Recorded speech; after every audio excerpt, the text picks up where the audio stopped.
Ah, a glorious night out in Britain. But British binge drinking has deep historical roots. William of Malmesbury wrote in the 1100s that the English lost the Battle of Hastings because they stayed up too late getting sloshed the night before. But getting drunk started to be held up as a national virtue in the 1600s thanks to the English Civil War, when Oliver Cromwell's rebellious Puritans clamped down on boozing, so royalists framed drinking as patriotic, which lasts to this day. Not long after, England stopped being an absolute monarchy following the Glorious Revolution of the 1680s, and from then on the state took a hands-off approach to morality compared with mainland Europe, creating a culture where public drunkenness was more acceptable, even a symbol of English liberty, illustrated by John Bull, the archetypal Englishman with his tankard. Things then started to get seriously out of hand during the gin craze of the early 1700s, but British binge drinking began to take on its modern form in the late 17 and 1800s. You see, since the dawn of time, most people around the world worked the land and drunk throughout the week, with no particular schedule.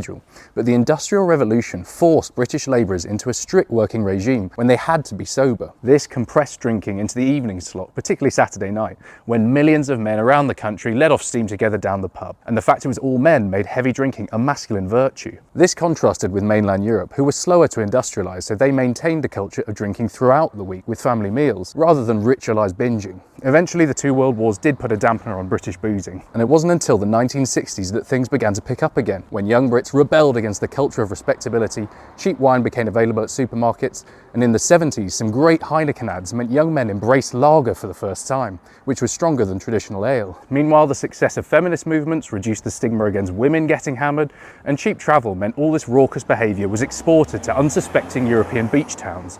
But boozing still wasn't back to pre-war levels. We'd have to wait until the 90s for that, when young men rebelled against what they saw as political correctness by embracing that traditional masculine trait, rampant drunkenness. It was the birth of the modern lad. This young generation was then targeted with new drinks like Alco-Pops and shots, and clever innovations like removing seats and turning the music up in bars, which made people drink more. These changes, combined with cheap booze and more liberal opening hours, introduced by the Blair government, led Britain to what's been described as peak booze in 2004, when Brits drank around 10 litres of alcohol per person each year, the equivalent of roughly 100 bottles of wine. Since then, public health campaigns and sober-curious social media trends have calmed things down a little. The question is, will this trend last? Or will binge drinking once again rear its head?